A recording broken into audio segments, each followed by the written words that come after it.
Պարոն վարչապետ, ես ուզում եմ ասել, որ ինքս շատ մեծ կարևորություն եմ հաղորդում եւ ռազմավարությանը եւ իհարկե ավելի շատ այն ճանապարհային քարտեզին, որով մենք պետքա իրականացնենք այս ռազմավարությունը եւ հիմա ասեմ ինչու։ Ես կարծում եմ, որ վաղուց ժամանակն է, որ մենք պետքա շատ բարձրաձայն խոստովանենք, որ Հայաստանի Հանրապետությունում կա խտրականություն կանանց նկատմամբ եւ ավելին ասեմ, շատ ավելի վատ Հայաստանի Հանրապետությունում կա բռնություն կանանց նկատմամբ եւ կա ընտանեկան բռնություն։ Սովորաբար ընդունված ասել, որ դա կա մարզերում, բայց ես ստորագրում եմ ձեր բառերի տակ, դա կա Երևանում եւ այս այն դեպքերից է, որ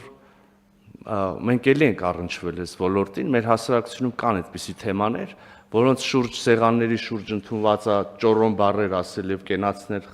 խմել, օրինակ այս դեպքում կանանց մասին, բայց իրական կյանքում ճիշտ հակառակ վերաբերմունք է ցույց տալ կանանց նկատմամբ, եւ եթե խտրականության դեպքում, օրինակ հանրային կյանքում, տնտեսական կյանքում ինչ որ հավելյալ գործիքների կարիք կա, բացի կրթությունից եւ հոգեբանական ինչ-որ ասպեկտներից, օրինակ, եւ մի մասը անում ենք մանկապարտեզներ, մսուրներ, դայակներ, որպեսզի խրախուսենք կանայք ավելի ներգրավեն եւ հաղթարենք այդ խտրականությունը, ապա բռնության դեպքում դա ընդհանրապես անբացատրելի է եւ անհանդուրժելի է։ Ես կարծում եմ, որ մենք շատ հատու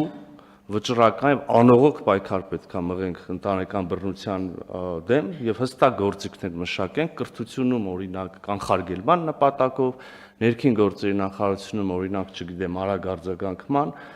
նպատակով եւ այլն, սա պետք է լինի մեր առաջնահերթություններից մեկը։